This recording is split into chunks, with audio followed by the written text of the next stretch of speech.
반갑습니다. 이번에 Joint UAV Position Optimization and Resource Scheduling in Space Air Ground Integrated Networks with Mixed Cloud Edge Computing이라는 주제로 발표를 맡은 이현수입니다.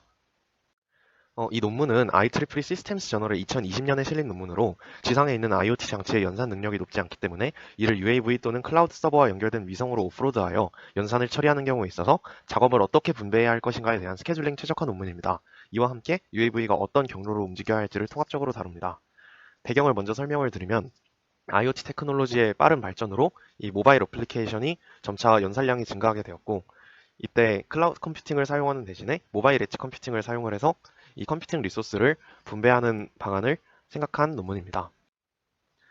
또한 산악 지역이나 시골 등 지구상 어디에나 IoT 장치가 있을 수 있기 때문에 전 지역을 커버할 수 있는 스페이스 에어 그라운드 인티그레이티드 네트워크를 가정합니다. 일반적으로 위성에서는 네트워크 커버리지를 통해서 클라우드 컴퓨팅 서비스를 제공하고 공중 영역에서 비행하는 UAV가 날아다니는 액세스 포인트처럼 활동하며 지상의 IoT 장치에 원격 무선 액세스 및 저지연 엣지 컴퓨팅 서비스를 제공할 수 있습니다. 따라서 이 논문의 컨트리뷰션을 말씀드리면 원격으로 IoT 어플리케이션의 컴퓨팅 리소스 리콰이어먼트를 충족하기 위해 스페이스 에어 그라운드 인티그레이트 네트워크의 컴퓨팅 오케스트레이션 프레임워크를 구성하고 UAV의 연상 리소스 할당 및 위치를 공동으로 최적화하여 다수의 IoT 장치 간 작업 실행 지연을 최소화합니다. 그리고 마지막으로 이 복잡한 논콘벡스 문제를 해결하기 위해 반복적으로 하위 단계의 문제를 해결하는 Alternating Optimization 알고리즘을 설계하여 문제를 풀게 됩니다. 그러면 이제 연산 작업이 어떻게 진행되는지를 살펴보겠습니다. 전체 태스크가 D sub i 비트라고 한다면 여기 각각이 D I sub L 그리고 U, S가 되어 있습니다. 이 각각은 IoT 장치 즉 로컬, UAV 그리고 위성에서 처리하는 비트를 얘기를 합니다. 예를 들어서 모든 태스크가 UAV로 오프로드가 되고 IoT 장치와 위성에서 처리하는 게 없다면 D sub i는 이제 DI sub U가 될 거고 이 두 가지는 0이 되겠습니다. 우리는 여기에서 이 IoT 장치의 딜레이, UAV의 딜레이, 세이틀라이트에서의 딜레이를 각각 구해서 총 딜레이를 구하게 될 것입니다. 그러면 가장 먼저 IoT 장치에서 로컬 프로세싱이 될 때의 딜레이를 계산을 하면 IoT 장치에서의 이 딜레이 T sub i는 계산해야 할 양과 각 연산 복잡도를 곱해서 이를 CPU 성능을 나타내는 F로 나눠주면 됩니다. 그럼 이때 에너지 소비량 E sub i는 사용되는 칩 구조에 따른 상수 K와 그리고 CPU 사이클의 제곱 그리고 사용하는 비트 수, 연산 복잡도를 곱해서 이렇게 로컬 컴퓨팅에서의 에너지 소비량을 구할 수가 있습니다. 다음으로 엣지 컴퓨팅, 즉 UAV에서 작업이 처리될 경우인데요. 이때 고려해야 할 점 세 가지가 작업을 UAV로 전송하는 통신 시간, UAV에서 작업을 실행하는 시간, 그리고 결과를 IoT 장치로 전송하는 시간이 있습니다. 그런데 이 세 번째 결과 전송 시간의 경우 작업 전체를 전송하는 것에 비해 결과만 전송하는 것이라서 이는 앞에 두 가지 딜레이에 비해 매우 작기 때문에 이는 무시하고 앞에 두 가지만 고려를 하면 되겠습니다. 저희는 이래서 앞에 두 개, 작업을 UAV로 전송하는 통신 시간, UAV에서 작업을 실행하는 시간을 계산해서 더할 겁니다. J번째 UAV가 고도 H sub J에서 좌표 U에서 움직인다고 가정을 하고 IoT 장치의 좌표는 여기 I sub J에 이제 I로 표시가 됩니다. 따라서 이 두 점 사이의 거리를 구하는 공식에 UAV의 고도를 고려해주면 IoT 장치와 UAV 사이의 거리는 여기 D sub IJ로 구할 수 있게 됩니다. 이때 I번째 IoT 장치에서 J번째 UAV로의 채널 코에피션트 H sub IJ는 델타 sub IJ 곱하기 이 H hat sub IJ로 나타나는데 이 델타는 패스 로스 팩터 그리고 이 H hat은 스몰 스케일 페이딩을 의미합니다. 패스 로스 팩터 같은 경우는 거리에 따른 세기 감쇄를 의미하는 것이고 스몰 스케일 페이딩은 수신 신호의 진폭이나 다중 경로에 따른 타임 딜레이 그리고 UAV의 이동에 의한 채널 시간 변화 등을 고려하기 위한 값입니다. 하나씩 보면 H0는 디스턴스가 D0일 때 레퍼런스 채널 게인을 의미를 하고 알파는 패스 로스 익스포넨트로 보통 알파는 2를 사용을 합니다. 그리고 스몰 스케일 페이딩 H hat은 여기 수식처럼 표현을 하는데 이 M은 라이시안 페이딩 채널로 이 라이시안 채널이라고 하면 LOS 경로와 NLOS 경로가 모두 있을 때 적용하는 채널입니다.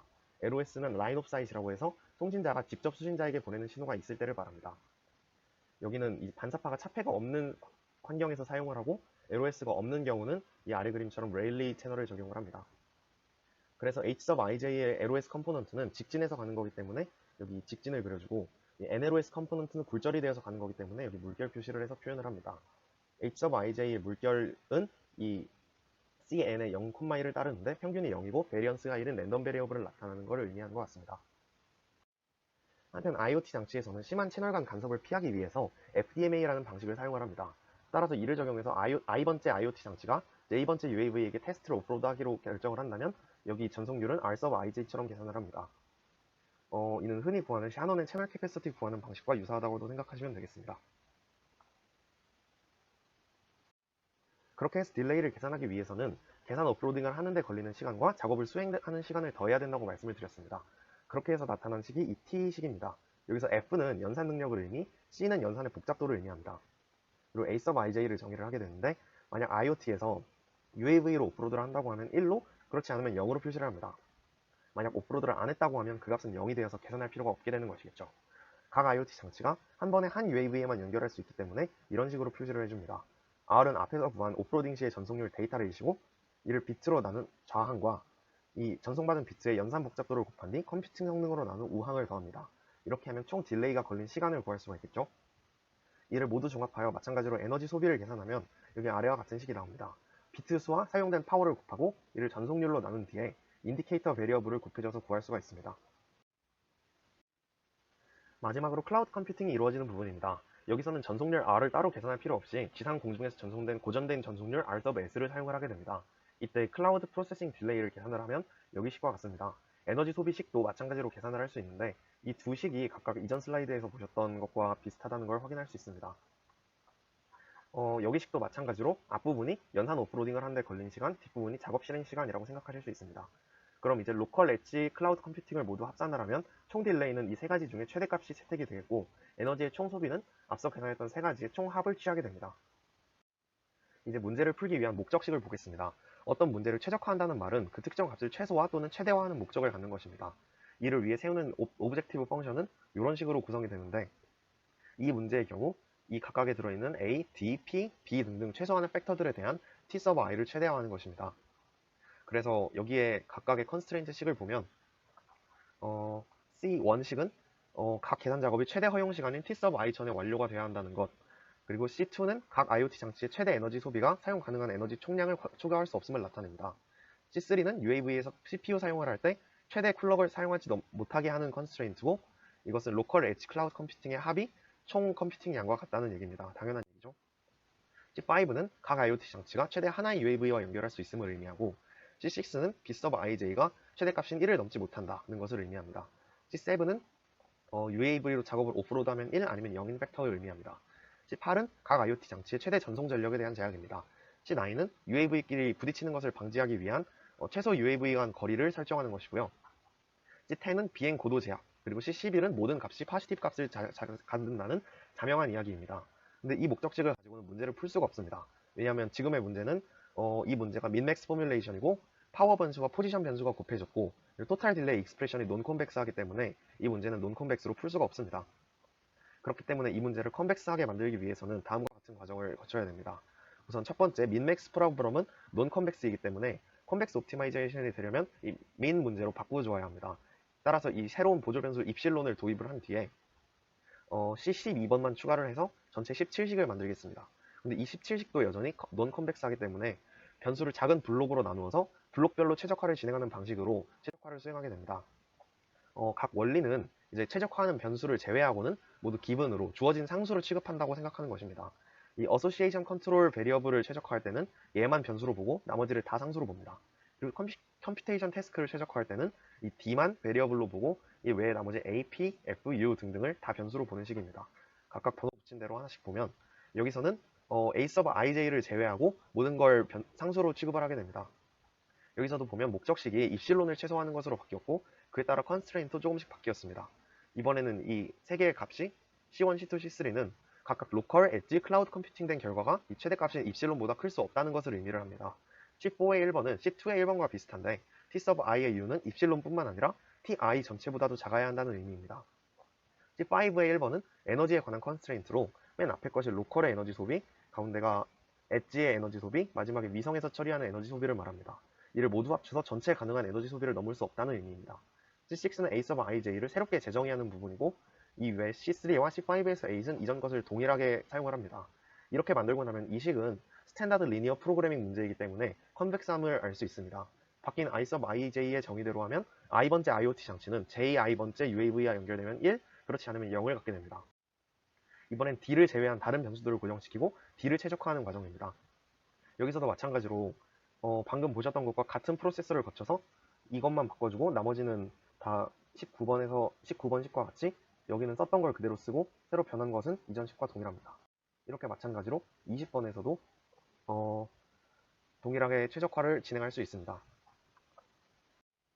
여기서 컨벡스 옵티마이제이션에 대해 잠깐 다루면 어떤 함수가 컨벡스하다면 이 함수의 퍼스펙티브 펑션인 p도 퍼스펙티브하다 라는 조건이 있습니다. 즉 컨케이브한 함수의 퍼스펙티브 펑션은 컨케이브하다. 그리고 이 함수는 단순 로그이기 때문에 컨케이브합니다.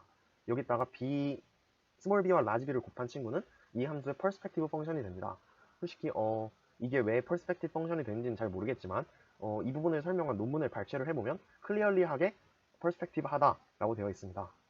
따라서 이것도 퍼스펙티브라고 하기 때문에 얘도 컨케이브하고 이 값을 뜯어보면 입실론은 t 서브 i들의 최대값이고 걔는 연산을 처리하는 딜레이이므로 입실론에서 얘를 빼면 연산을 오프로드하는 딜레이가 됩니다. 이것도 따라서 컨벡스하게 됩니다. 따라서 이 20번도 컨벡스하다는 것을 증명을 했습니다. 이런 식으로 f 서브 u 그리고 d, u까지 최적화를 진행을 해줍니다.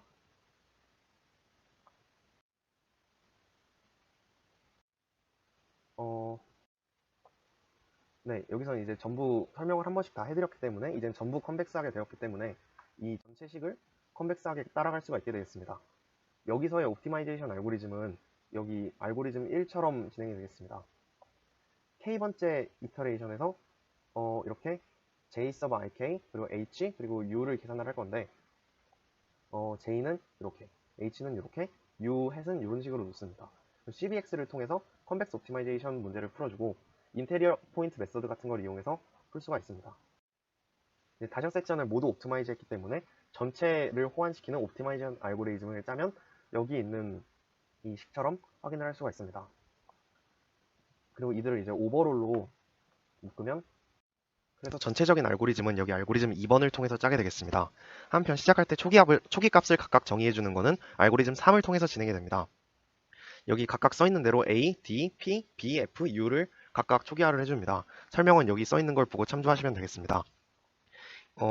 이제 알고리즘 2를 돌려보면 초기값 설정은 알고리즘 3으로 끝냈고 아까의 옵티마이제이션 프로블럼을 쭉쭉 돌려줍니다. 언제까지 돌리냐면 이제 수렴할 때까지 돌리는데 나온 값이 옵티멀 솔루션이 되는데 그 값을 리턴을 해줍니다. 그럼 이거 언제 수렴하느냐라는 질문이 나올 수밖에 없는데 우선 이 Q번째 이터레이션에서 Q 플러스 1번째로 넘어가는 시점이라고 가정을 해보겠습니다. Q 플러스 1에서 여기 3번까지 돌게 되면 입실론 부등식은 28번처럼 됩니다. 작아질수록 옵티멀 솔루션에 가까워지는 거기 때문에 이터레이션을 돌기 전이 돈 후보다 큰 것은 당연한 일입니다. 마찬가지로 4번까지 돌면 29, 5번까지 돌면 30번, 6번까지 돌면 31번 수식이 나옵니다.